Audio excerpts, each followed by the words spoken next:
Shalom saudaraku yang terkasih dalam Tuhan. Pada kesempatan kali ini kita akan bersama-sama merenungkan firman Tuhan dari Yohanes pasal 20 ayat 30 hingga 31 yang berbunyi demikian. Memang masih banyak tanda lain yang dibuat Yesus di depan mata murid-muridnya yang tidak tercatat dalam kitab ini. Tetapi semua yang tercantum di sini telah dicatat supaya kamu percaya bahwa Yesuslah Mesias, Anak Allah, dan supaya kamu oleh imanmu memperoleh hidup dalam namanya. Saudaraku yang terkasih dalam Tuhan, signature of product adalah label, merek yang menjadi pengenal atau penunjuk identitas dari perusahaan pembuat produk tersebut. Sebagai contoh, signature produk dari sepatu, tas, baju, dan lain-lain buatan perusahaan Nike. Yang membedakannya dengan produk sejenis yang banyak beredar di pasar adalah logo centang pada produk sepatu dan produk-produk buatan Nike lainnya. Namun selain logo tersebut, tentunya desain yang selalu baru dan inovatif, serta kualitas produk yang tinggi menjadi signature of product atau tanda dari produk khas buatan Nike. Ini hanya sebuah contoh, bukan iklan ya. Lebih lagi dengan tanda-tanda ajaib atau mujizat yang Yesus perbuat. Tanda-tanda ajaib atau mujizat-mujizat yang diperbuat oleh Yesus adalah tanda yang menunjukkan identitas sesungguhnya dari pribadi Yesus. Mujizat yang Yesus Kristus perbuat selain banyak jumlahnya jika dibandingkan dengan yang dibuat nabi-nabi dan rasul-rasul yang pernah ada dan dicatat Alkitab, juga memiliki tujuan yang spesifik terkait pribadinya serta karyanya dalam rencana keselamatan Allah bagi umat manusia. Nabi-nabi dan para rasul yang membuat suatu mujizat dilakukan atas seizin dan kehendak Tuhan.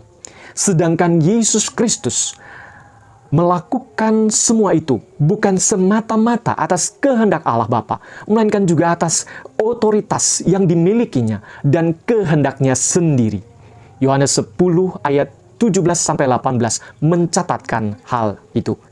Semua itu pun dilakukan dengan tujuan agar kita mengenali siapa sesungguhnya Yesus, serta apa yang Yesus Kristus kehendaki dari setiap mereka yang melihat secara langsung.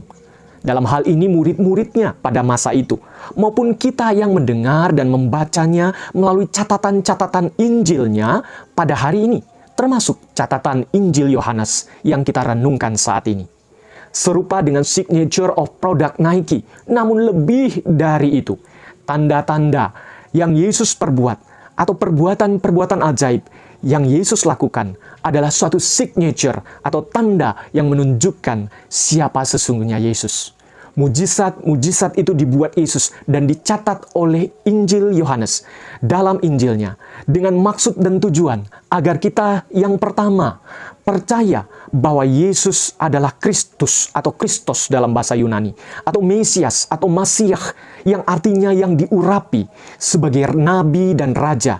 Namun tidak sekedar itu, agar kita juga percaya bahwa Yesus adalah anak Allah, Ios Tuteu, yang artinya bukan sekedar dalam pengertian hurufiah, anak yang bersifat biologis, hasil perkawinan laki-laki dan perempuan. Bukan demikian.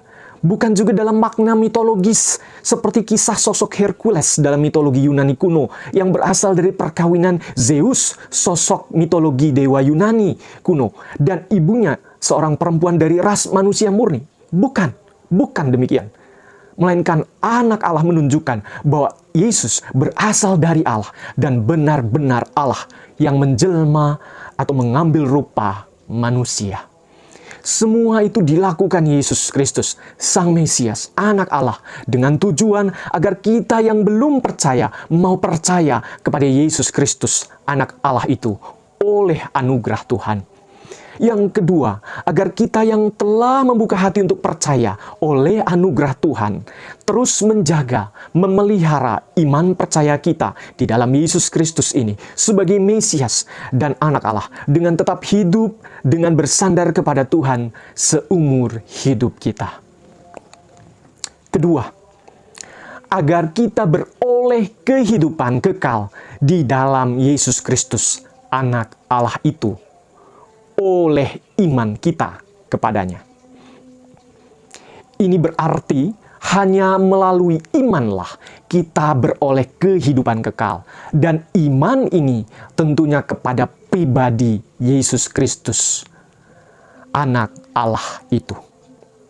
Menjadi pertanyaan bagi kita, apakah saudara bersedia mempercayai Yesus, Sang Mesias dan Anak Allah itu sebagai Tuhan dan Juru Selamat saudara? Sebagaimana yang dicatatkan oleh Injil Yohanes dan kita renungkan pada hari ini, bagi saudara yang sudah mempercayainya, Yesus Kristus Tuhan dan Juru Selamat saudara, mari kita terus memelihara, menjaga iman percaya kita kepada Yesus Kristus, Anak Allah dan Juru Selamat kita itu, hingga kita berada bersama-sama dengan dirinya di dalam kekekalannya kelak, dengan jalan terus bertekun dalam doa, dalam persekutuan, dalam penggalian dan perenungan firman Tuhan, baik bersama saudara seiman maupun secara pribadi setiap saat, serta hidup menurut firman Tuhan itu dengan bersandar pada kekuatan dari Yesus Kristus serta pertolongan Allah Roh Kudus yang diam dalam hati kita. Tuhan kiranya menolong kita. Amin.